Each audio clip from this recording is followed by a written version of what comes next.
Welcome back everybody to another video. I'm Austin with Brother in Arms, and before I start this video, I want to say that up until this point, this channel has kind of been more of a firearms centered channel. And while I do love all of my guns, I love going out and shooting, stuff like that, I love going to the range, there's a lot more in my life that I like to do as far as outdoor things go, camping, hunting, fishing, talking EDC stuff, whatever it may be. I love doing all of that, and throughout, making videos for this channel and everything, I've kind of missed doing all of those.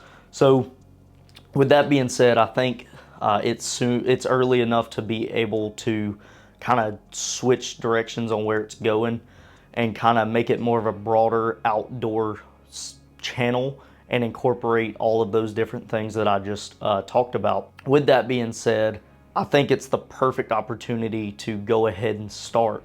So here in a few days, the archery season for deer in North Dakota starts up, and I figured what better time than now than to go ahead and start that new direction of the channel by talking about my 2024 archery deer season setup. Just diving straight into it, we're going to talk about the bow itself first. So this is the Bear Whitetail Legend Pro, and to talk about some of the specs, we've got a 30-inch axle to axle height.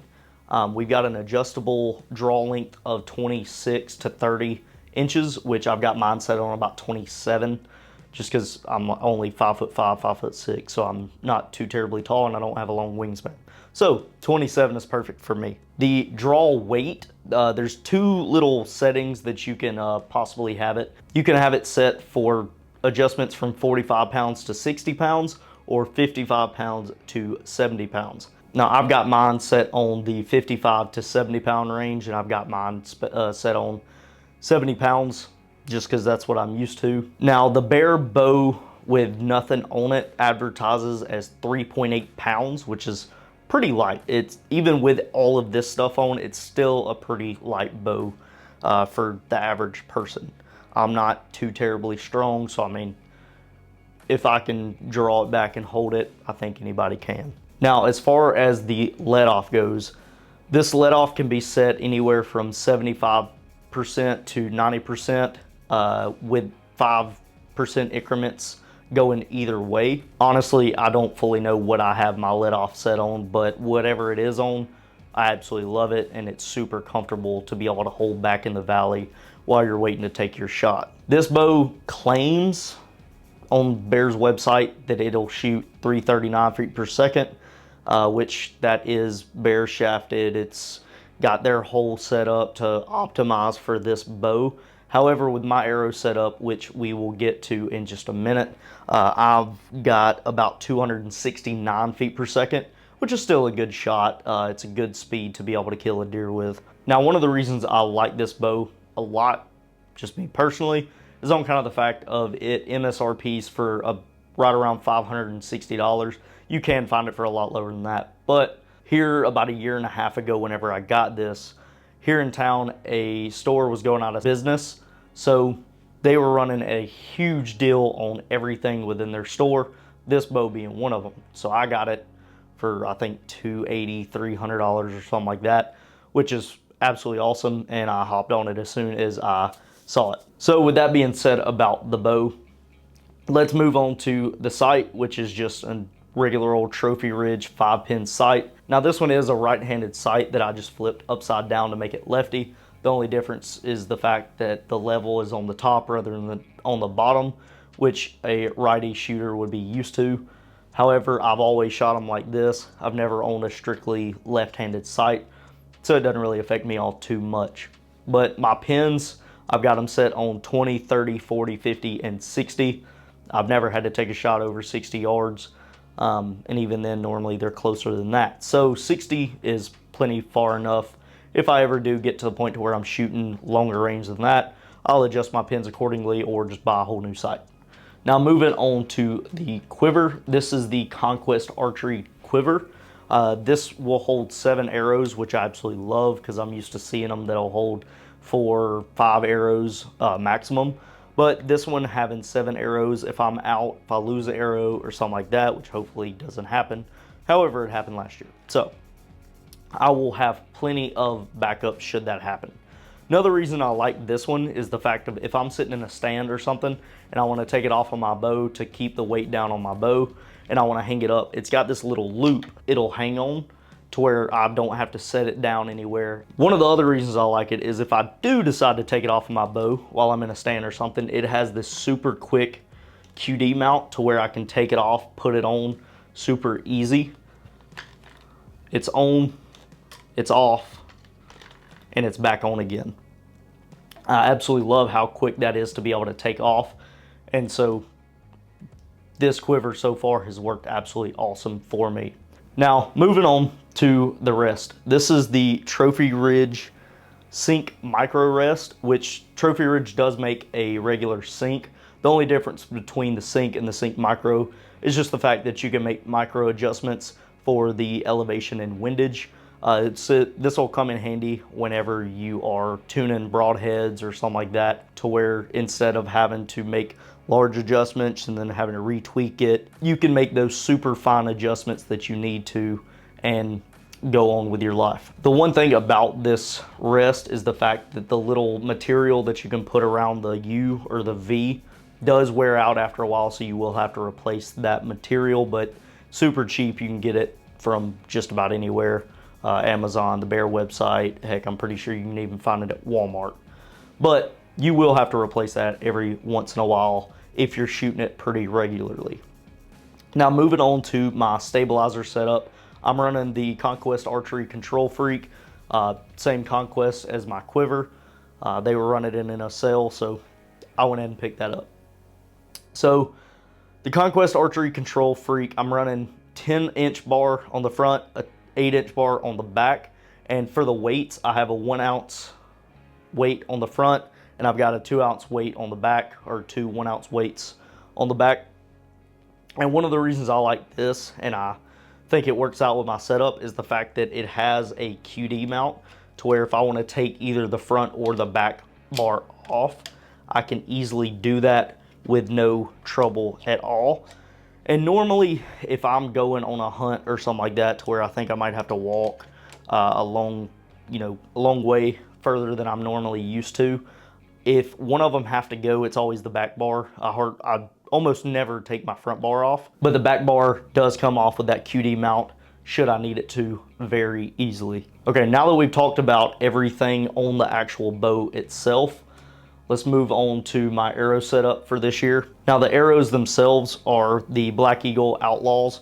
They're 300 spine, and I'm running them at about 27 5/8, which is good for my 27-inch draw length. These are 308 grain arrows with a 100 grain tip on them, both field points and the broadheads, which I'll get to in just a minute. Now, I'm not a super big nerd when it comes to arrows or anything. I don't know all the different setups. I don't know how to put a vane on an arrow or anything like that. I've got a buddy of mine that I used to live right beside. He was always the one that did that for me. So he set up all of my arrows for me, all dozen of them, and they've worked out so far. So if it ain't broke, don't fix it kind of thing. But with that being said, moving into the broadheads. Last year and the year before that, I ran these just plain old Muzzies 3-blade fixed broadheads, and they were all fine and good and everything. However, I have since decided that I want to experiment with mechanical broadheads for the first time. And one of the reasons I decided on going with mechanicals for this year is the fact that with mechanicals, you don't have to tune the broadheads or anything like that to the bow or to the arrow or anything like that. They just come out of the box and they will shoot straight. And so for this year, I'm gonna be running the Rage Hypodermic Plus Ps. I've heard really, really good things about these from friends that have used them. They've got really good reviews. They've got an 1 3/4 cut, 2 blades, and like I said, these are 100 grains. So I am looking forward to throwing those on my arrows and being able to use those for this season. And I also plan on trying to film some of my hunts until I get my tag filled. So hopefully y'all will be able to see me use them. Now moving on from the arrow and the broadheads. Last but not least, we have my release for this year. So 2 years ago, when I first got up here, I was using the TrueFire Edge.